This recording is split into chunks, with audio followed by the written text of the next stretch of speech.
So I needed a microphone stand to sit on the desk, and I didn't really like what was out there, so I thought I would build my own. So here I'm laying out the parts for the unit itself. I'm going to do it with some walnut that I had left over and a piece of poplar. So doing a test fit, setting things up, seeing how it's going to look, determining how big the base is actually going to be. I'm going to trim the edges of the walnut with the poplar. So I decided about a 6-inch base is really all I'm going to have. So I'll do about 5.5 on the walnut and then 2 1/4-inch strips down each side just to give it some accent.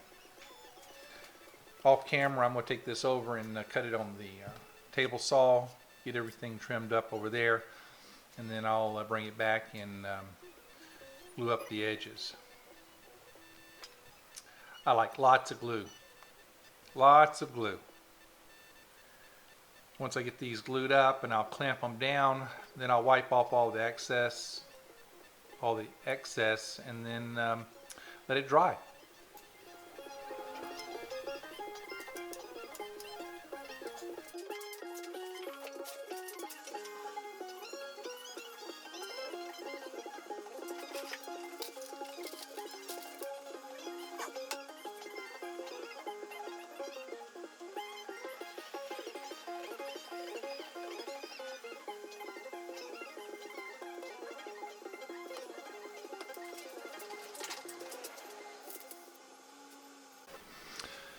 Okay, so it's the next day and everything is good and dry.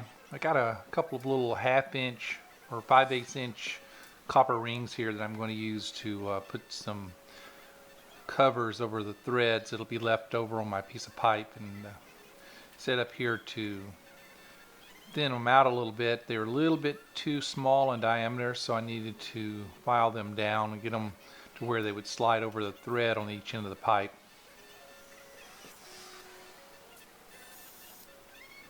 This was more of a task than I had bargained for. They were so thin you could hardly put any pressure on them to hold them, and if you put too much pressure they'd start bending. So I got that taken care of, and now I'm getting everything sanded down so I can put a clear coat on it.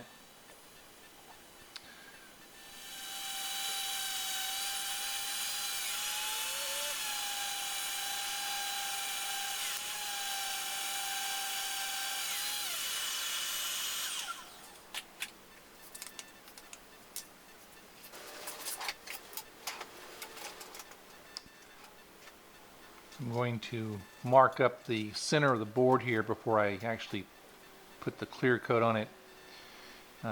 That's so I can mount the flange to the base.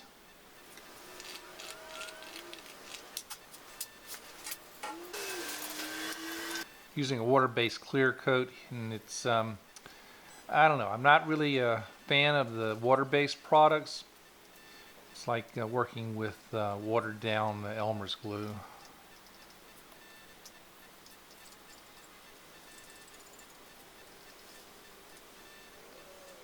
It's gotten so warm here that it didn't take long for these coats to dry out.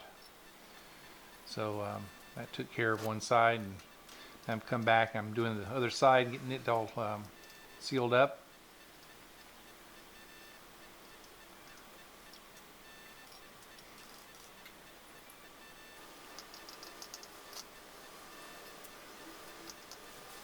And we'll let that dry for a while. Okay, now we've got the plate mounted onto the base where I had previously placed the marks. I pre-drilled some holes for the screws, and just as an added bit of security, I'm putting some 2-part epoxy onto the base, and it'll fill up any of the little pockets and gaps underneath the bottom of the base and make it more secure. I'm going to use brass screws to hold this down, just more of a decorative type deal. I'm going to put in these number 10 brass screws, wood screws, but somewhere along the way here I got some number 9s mixed in, so I'll get 3 of them in and realize I've got a small one mixed in. I'll have to take it out and replace it with the number 10. But no big deal.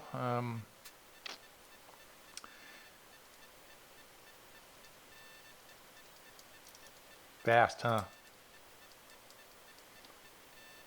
Yeah, I think that's the one that's right there in that corner. You're gonna see me pull it out and put a different one in.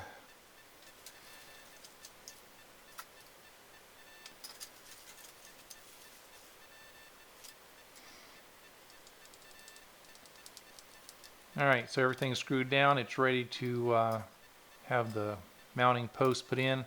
Also, you'll notice on the ends of the post I put those copper rings that I filed down, and those matched up real well, covered up all the excess threads. Put my coupling and my brass fitting on top, and there I mount my microphone mount.